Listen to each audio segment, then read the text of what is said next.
Hello friends, welcome to my YouTube channel Devika studies. Friends, आज मैं आपके लिए कोलराउश का नियम लेकर आई हूँ जो कि मोस्ट इम्पॉर्टेंट है। तो आइए देखते हैं हम कोलराउश कौन थे। कोलराउश एक साइंटिस्ट थे जिन्होंने वैद्युत अपघट्य के लिए एक नियम दिया। अब ये वैद्युत अपघट्य होता क्या है?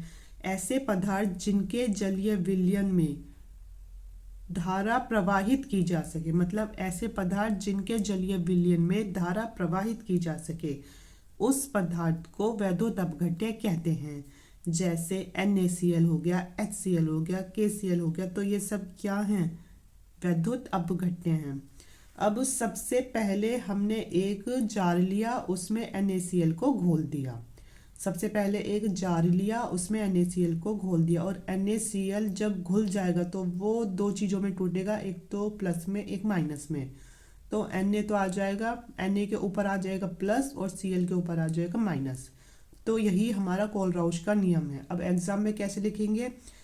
कोलराउश का नियम: अनंत अनुता पर वैद्युत अपघट्य की मोलर चालकता विलयन में उपस्थित धनायनों तथा ऋणायनों की मोलर चालकताओं के योग के बराबर होती है। मतलब अनंत अनुता है, इसलिए अनंत ही ले रहे हैं। अनंत का मतलब इनफाइनाइट ले रहे हैं। किसके ऊपर? लैम्डा के ऊपर। और अनंत अनुता पर वैद्युत अपघट्य हमने कौन सा लिया है? NaCl लिया है।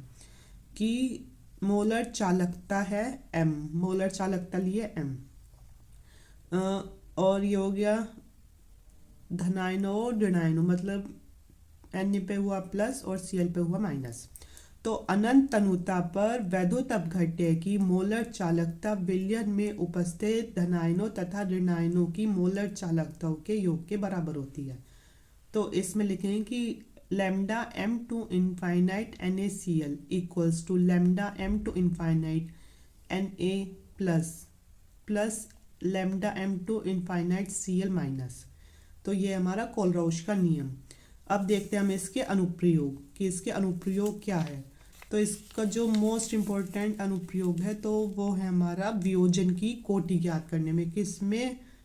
वियोजन की कोटि ज्ञात करने में।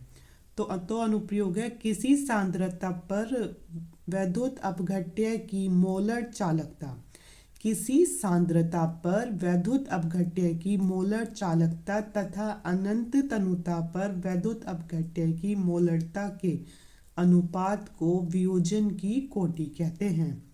किसी सांद्रता पर वैद्युत अपघट्य की मोलर चालकता तथा अनंत तनुता पर वैद्युत अपघट्य की मोलरता के अनुपात को वियोजन की कोटि कहते हैं।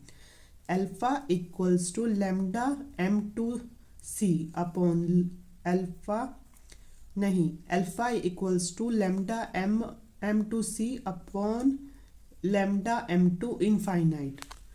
तो ये था हमारा कोलराउश का नियम।